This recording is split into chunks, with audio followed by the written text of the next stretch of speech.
CashFlow Diary Podcast, episode 441. Welcome to yet another exciting episode of the CashFlow Diary Podcast, the podcast that teaches you insider tips, tactics, and strategies for creating leverage streams of cash flow into your life. Learn from top-performing entrepreneurs, business owners, investors, and thought leaders from across the globe as they share their secrets to success. Like what you learn on this and other CashFlow Diary podcast episodes? Go to learninvestingnow.com and sign up to receive powerful tips and information that will help you succeed as an entrepreneur and investor. Now, here's your host, investor, entrepreneur, business owner, educator, speaker, author, and master facilitator of Robert Kiyosaki's cash flow game, Jay Massey. All right, ladies and gentlemen, welcome to another episode of the CashFlow Diary Podcast. I am your host, Jay Massey, and I'm glad that you're here today because, there's a business out there for nearly everybody. And some of the things that each of us that we might be absolutely afraid of, someone can totally build a business around. And I know right now you're probably wondering, what is Jay talking about? Well, I am talking about needles. What do I mean by needles? I'm saying things like tattoos. I have no capacity to even sit in the room when someone is getting a tattoo. Yet some of my friends have them. My wife has them. And today we have someone who you could say would be the tattoo millionaire. In fact, he's written a book about it. And what's amazing to me is if you take a gander at his website, you'll see some amazing artwork. It's just become something completely different. And I just love it when we get to talk to artists who find a way to use their passion, turn it into a business. So I know you and we're going to have some fun today. We're going to learn a lot because we're going to be listening to none other than Dowdell. He is the founder of Club Tattoo and the author of the book, Tattooed Millionaire, Building the Club Tattoo. We're going to have to edit that. 1 second. What happened? Hold on 1 second. Just had a technical boo.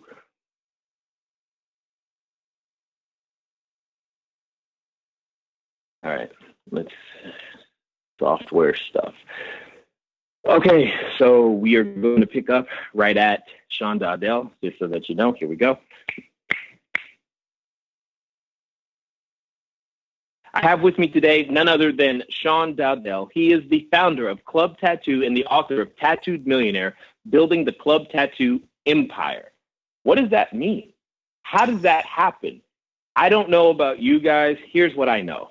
I know that we have learned so much from every type of entrepreneur that we've ever had here. And what I'm excited about is to hear how an artist turns their art into a business. Sean, you there? Yes, I am, Jay. Thanks for having me on the show. I appreciate it.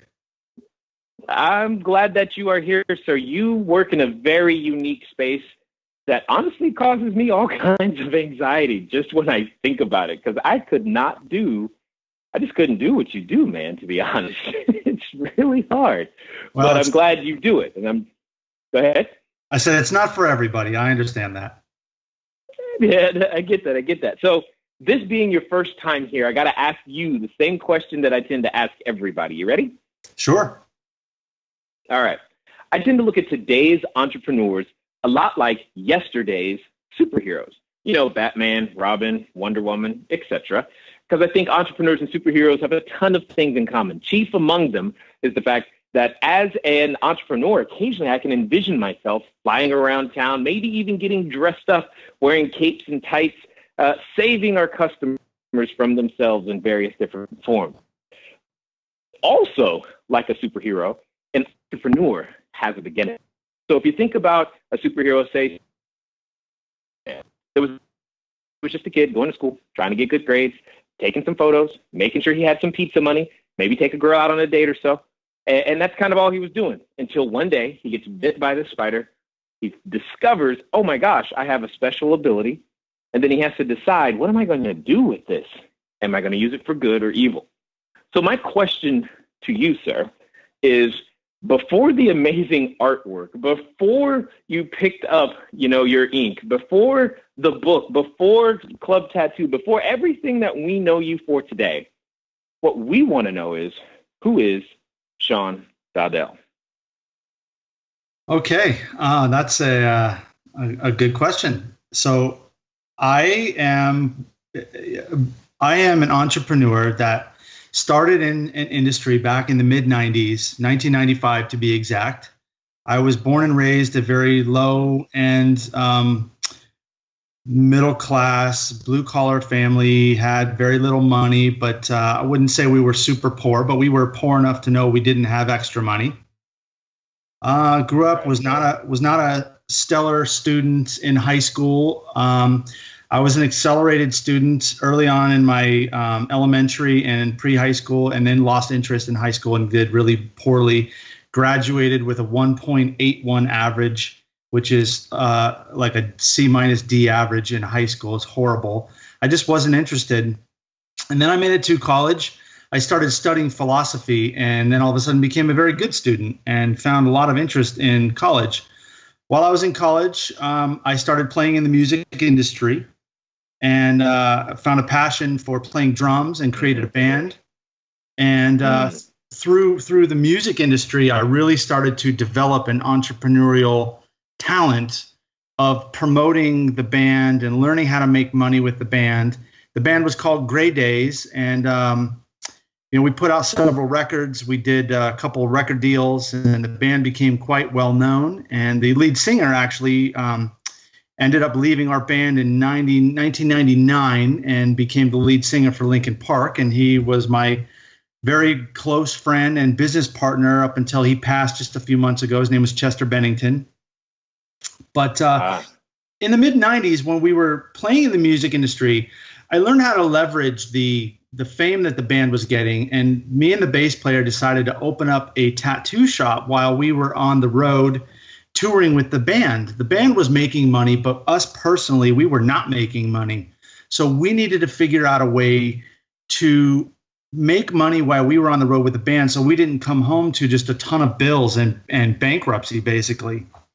So we decided. Okay. Hold on. You're saying there's a lot here already. Hold on. I got to ask it because I know anyone listening is having the same experience I'm having right now. They got a couple of questions. Sure. One of them, you said the high school GPA was a 1.81.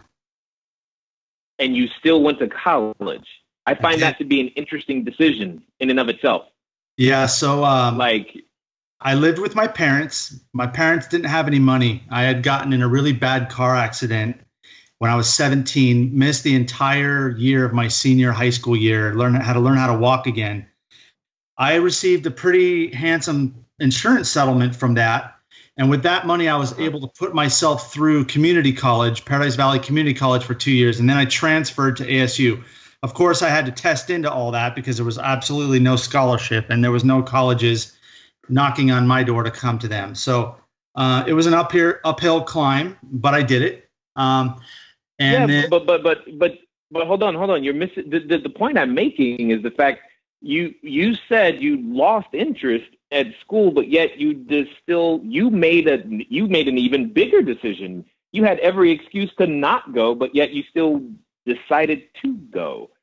That's a great point. That's interesting to me. Yeah, it's a great point. I think in my family, they just tried to tell me how important college was. And, they beat that into my head. And even though I didn't know why I wanted to go to college, I just knew it was better than not doing anything. Got it. Now that I can understand. I can actually relate to that. I did the same. I'm like, I'm going. I don't know why I'm going. I ended up dropping out because I was like, I shouldn't be here. But that's a whole nother story. Now, there's something else that you said as well, which I don't think any of us, we'll call them lay people, understand, because I know very little about how the music industry works, because you said the band was making money, but you personally were not. I don't know, how aren't you a part of the band? What am I missing? There's something I don't understand. So the band at the time, Gray Days, this is in the mid 90s, 94, 95, we were playing in front of 1,500 to 2,000 people. So we were making anywhere from $3,000 to $8,000 a show. But when we would make that money, we would put it right back into the band, our touring expenses, our hotel expenses, our recording expenses, our promotional expenses. So we weren't pulling any money out of it. Got it. Now I understand. Business. Got it. So now, okay, got it. So in and of itself, it's basically like a startup that has no cash flow. Is basically what you're saying. Correct. Okay, that makes sense. Now I get it. But okay, so then you have to answer this next thing, because I mean, I've sat around with my friends before and we dream up things that we're going to do one day. Never did I sit around or been around anyone who's woke up one day and got, you know, I want to do tattoos. How did that come? I mean, if you had said like, hey, I was an artist and I was always doodling and drawing in high school and this, that, and the other, that would seem like natural. But you're saying, nah, I'm going to go from drums. I think tattoos are great. I mean, here's how that happened. So the band was doing a promotional night that we put together, that the bass player, his name was Mace, he decided, he goes, you know, we should promote this night at this nightclub called the Electric Ballroom, and let's call it Club Tattoo. And we'll invite some of the local tattoo artists down to tattoo inside the nightclub while we play. And we built it up for about a year, and we would start drawing, you know, like I said, 1,500 to 2,000 people. So when we were on the road, it was actually his idea. He came to me and said, you know what we should do? We should open up a tattoo shop, because we've been promoting this tattoo night for the last year. We're starting to know a little bit about tattoos. We know how popular they're becoming, and it's something that we can do while we're gone. And it just, you know, it happened very organically, and it seemed like, okay, it's not like we're trying to open up a Subway or a McDonald's. We didn't have the kind of money to do that. So, you know, for very little money, we could try to open up a tattoo shop and see how it worked. Okay, all right. So you guys yourselves, were you actually the ones doing the tattoos, or did you just bring in other artists to do that? We did not do the tattoos when we opened. We brought in other artists that we had grown relationships with for the previous year, and brought them into to the new store. I like this. See, this is the essence of entrepreneurship right here. I like that. You're like, I don't even have the skill set. I can't actually do you have the skill set to draw or do any of the things that are necessary for making a tattoo? I do not. I learned how to tattoo once we opened, but I realized very quickly that I'm very competitive, and I realized I was never going to be great at tattooing. So I learned how to do piercing and jewelry design instead, but I do not tattoo. That's awesome. And this is what I like, because sometimes we limit ourselves when we're thinking about a business, going, well, I don't know how to do X, Y, or Z, so therefore I can't do it. But you didn't have that skill set to lean on, which by default means you were building a business from the beginning, because it had to be able to operate without your involvement. Correct. And it's very interesting. You read about like Steve Jobs, not that I'm comparing myself to him by any means, but he did something very similar. You know, he didn't know how to program, and yet he started Apple. So he didn't know how to build computers. He just sought out people with those skill sets and kind of created his company. And I guess in a similar fashion, we did the same thing. I think this is amazing. And you were like originally crowdsourcing and everything. You're like, hey, the people like it, so let's give them more of it. Right. That I get it. I totally get it. Makes perfect sense.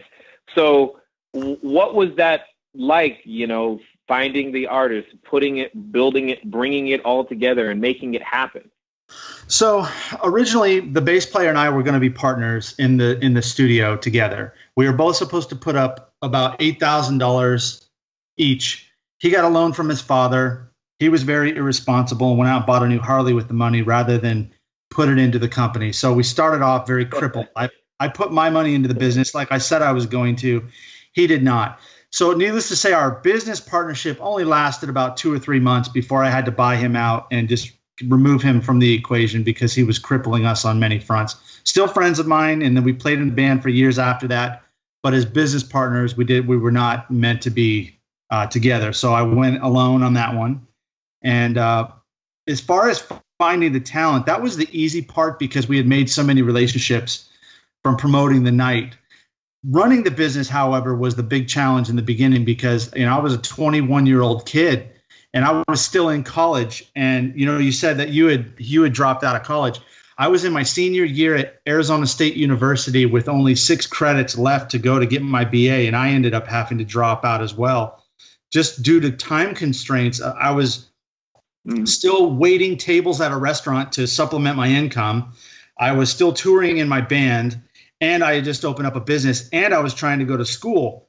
It was impossible time scale for me. So I dropped out of college. My parents were very upset with me and I understand why. When in the 90s, you tell your parents you're going to open up a tattoo shop, they thought it was the dumbest idea ever. But at the same time, they said, you know what, you're an adult. You got to figure out what you want to do. And that's, without taking chances, you're never going to get anywhere. So they thought it was stupid or crazy, but at the same time, they did give me a little bit of enough rope to hang myself, so to speak.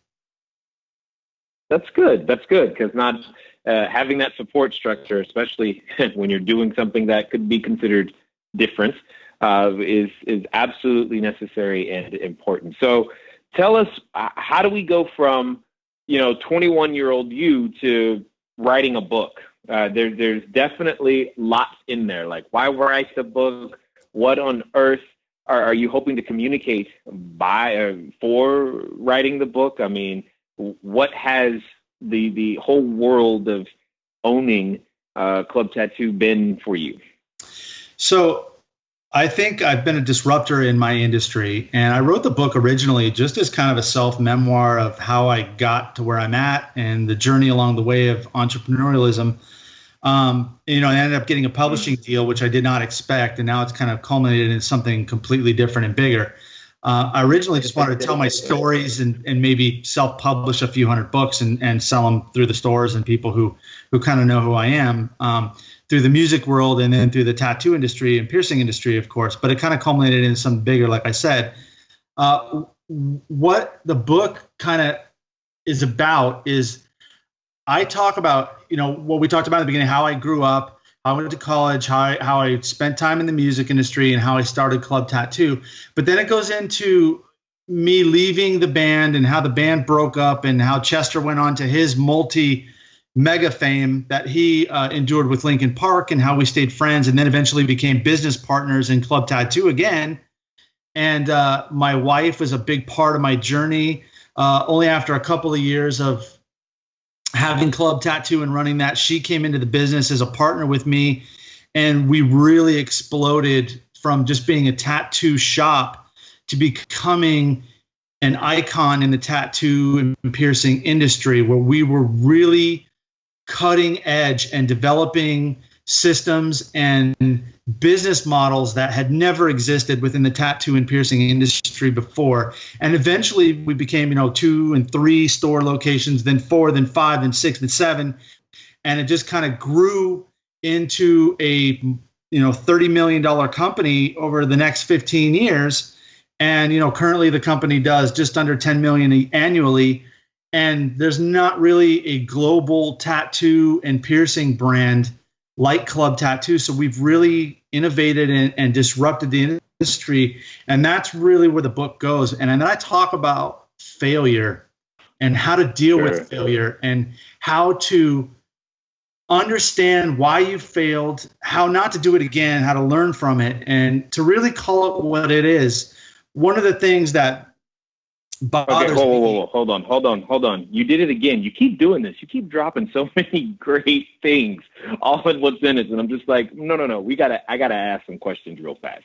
Sure. Okay. I just want to make sure I heard some things correctly, first of all, because you're saying things that are actually blowing my mind. Again, I'm an outsider looking in, because when the doctors, if I go to the doctor to get a shot and he pulls out a needle or she pulls out a needle, what ends up happening is I faint. That's literally how it goes. So the idea of understanding your world right now is like, what? I just want to make sure you said $10 million business in just tattoo?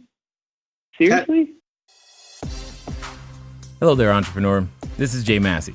I know that if you've ever gone over to the site, CashFlowDiary.com, you may have asked yourself, where on earth do you get a domain name from? Especially as you are beginning to build your bigger, better, badder business, you need a web presence. You need the email address. You need a way for people to contact you electronically so that you can stop doing the @gmail.com game.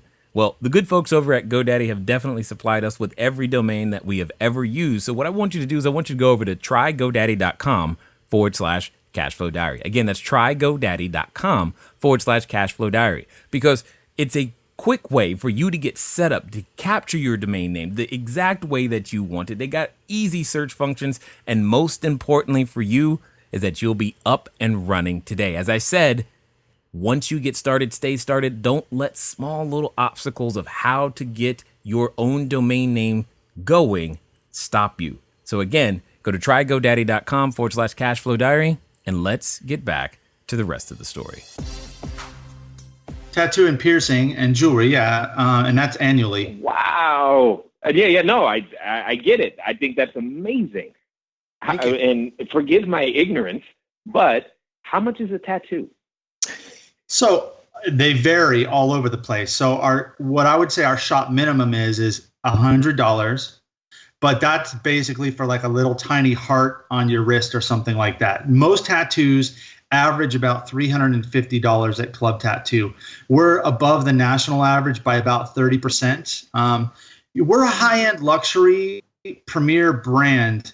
So you pay a little bit more for the sterility, for the trust factor, knowing that you're going to get quality work.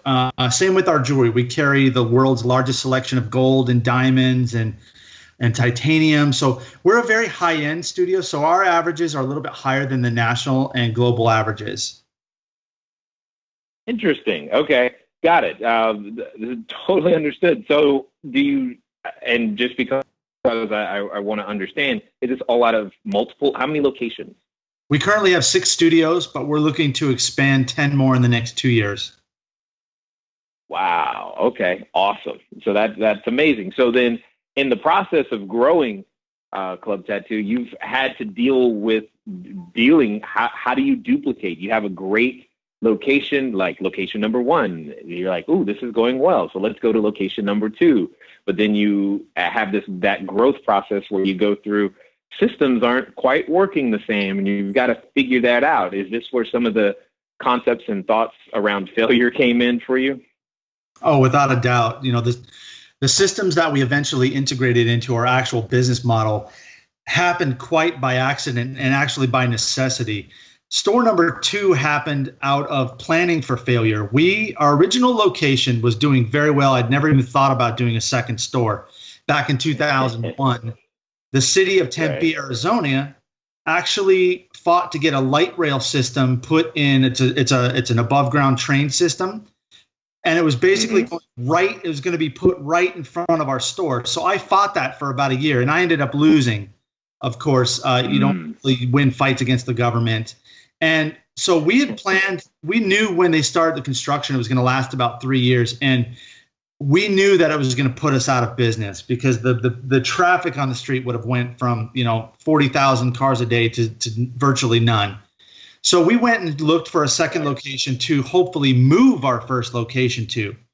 Once we opened the second studio, we had opened in such an amazing location that it actually worked like an integrated circuit. And all of a sudden, the second location became so busy, we had to transfer overflow business back to the first location that people could barely get to. But they would go because they wanted to get work. And the second location couldn't get them in. So once we realized that business model worked, we figured out our actual systems and wrote them down, started creating our actual business model so that we could duplicate it.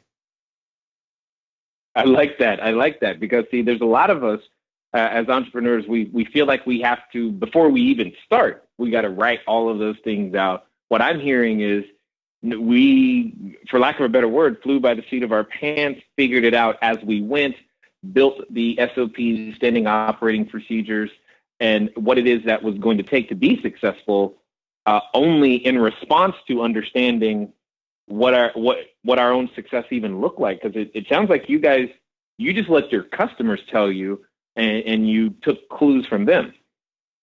That's exactly right, Jay. And quite honestly, I couldn't have done that without my wife's involvement, because she's the one that made me understand how important it was to develop these systems in writing. You know, I had always gone by the seat of my pants and done just kind of what popped in my head. The problem with that is the people around you, the people that you're leading, don't have a template to work off of if everything is in your mind. So if you can give them some standards to live up to that they can see, touch, and feel, it's a completely different ballgame. All of a sudden, your business can roll on without you even being there once you get it to that point. And that, to me, was the real key to our success, was understanding those systems and making sure that the people running our companies could run them without us standing over them. And once we were able to develop that, then we could multiply. I think that's amazing, because they say that oftentimes the goal is to marry someone or be in a relationship with someone who has skill sets that are opposite yours. It sounds like this is very, very true in your case. And at the end of the day, when it comes down to it, when you're trying to build that core team for the business, what was that process like? How did you, because there's a number of entrepreneurs who have trouble entrusting their baby to someone else. But if you've made it to 6 locations, we'll call them 6 children that are out there that are more or less running without mommy and daddy, watching over them. Yeah. So, we've actually had 10 studios total. We've sold some off and closed some locations due to, leases being up or what have you. So the 6 current that we have, it was a very, very painful process for me to entrust my partner with what I thought was my vision. But it's, after 23 years in business, I come to realize that it's our vision. Yeah, I was the founder and it was my baby at first, but what it is today is definitely because Thora and I have brought it to that point, and not just myself. So it took me years, and there were lots of fights, and working with your spouse is not something I would absolutely not recommend doing, because it can destroy your marriage. And we have had some very rough ups and downs, through that process. Right. But eventually we've become very strong together. Thank God we made it through it, but I'm not gonna lie and say it was easy. It was very difficult to let go of the reins and learn how to trust my partner. And it's been the best decision. And, at times I still have trouble doing that, but we've really learned to trust and respect each other's roles in the company now and let each other do what each is good at. Yeah, I get that. I get that 100%. So that's amazing. So before I go too much further, for those that have listened this far and are excited about what they're hearing and hearing how you've grown organically, et cetera, what's going to be like the best way for them to find out more, maybe even grab a copy of the book and see what you guys are up to? So they can get a copy of Tattooed Millionaire, Building the Club Tattoo Empire on Amazon, Barnes & Noble. You can visit clubtattoo.com or SeanDowdell.com if you'd like to order it through those channels. You can find it in bookstores. Basically, if you just do a search for it, you'll find it. Totally understood. Now, there's something that you're known for, because you I think you alluded to it earlier, because you said the word disruptor. Now, that's normally a word associated with the technology company, but yet somehow in general, you've managed to use technology, and if I may say, in a business that's probably not known for technology. You want to elaborate a little bit on that? Yeah, so I actually have a couple of patents, one for jewelry design, and the second one in the technology field. I actually patented a piece of software that we developed specifically for Club Tattoo, and it's called Interactive Tattoo. Something that a lot of people would expect to find when they walk into a tattoo parlor, and we are not a parlor, but when you walk into a tattoo parlor, you'll see artwork all over their walls, and it's called Tattoo Flash. And that's a very typical look for a tattoo shop. When you walk in, you see the different designs of tattoos all over the wall, and you kind of pick something off the wall.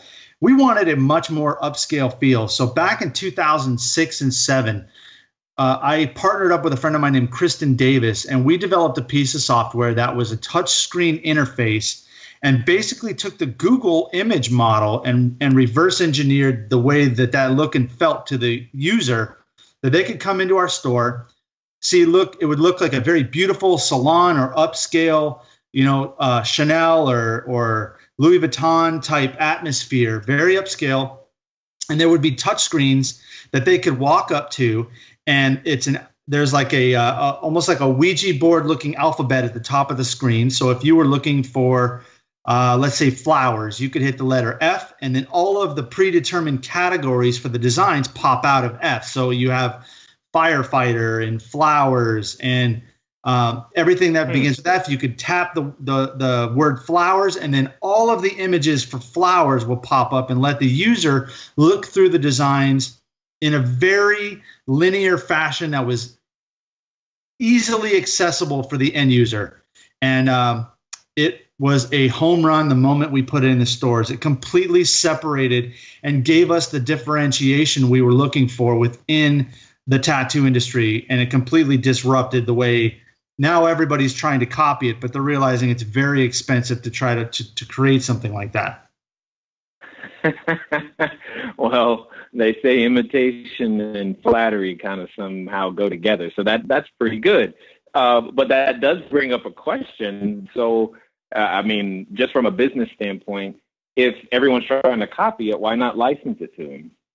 So we did that for a few years. The problem with my industry specifically is I'm not going to give it away for free. And when we did it, when we licensed it for the first 3 years that Kristen and I formed Interactive Tattoo. And first year we sold about $154,000 worth of software. Pretty good. What I started to realize was very quickly my profit margins on the software, especially with the distribution partners, was pretty low, and I was going to need to sell about 100,000 units to start making serious money. I chose a different route, and I bought my partner out of the company to keep it proprietary to our business model. And by doing that, Club Tattoo would be able to still be the differentiation in the marketplace, because the other companies don't have $200,000 to try to develop software, and they're finding that out very quickly. This is back in 2008 when we launched the actual company side of it, and there's still nobody out there that's doing what we did. Got it. That makes sense. So now that becomes a unique value proposition specifically for your brand, and probably assist in the valuation of the actual company as a whole. Absolutely. It gives the customer experience a completely leverageable product. Got it. I like it. I dig exactly what you're putting down. I love the fact that you actually don't do tattoos, and yet we're still willing and able to build a business around it. So, there's just so many lessons that I think people can glean from listening to you and picking up a copy of the book, etc. But one of the things, here's a question I want to leave everybody with, because I'm curious to hear your answer. So let's pretend for a moment that, someone listening this time, they're actually going to, they listen to you, Sean, and they're excited right now. They're like, man, I've got to do that entrepreneur thing. If he can do it, I can do it. And like I know, that when we make decisions like this, oftentimes what happens is we are met with a companion, and that companion comes in the form of a voice. It often reminds us of what we can't do, how we can't do it, why we can't do something. And for some people, they're actually related to that voice. But this time, they're going to ignore that voice. They're going to do it anyway. They're going to make it happen. And they're going to do so in the next 24 to 48 hours. So my question to you, sir, is they're finally going to follow through. What would you suggest they do?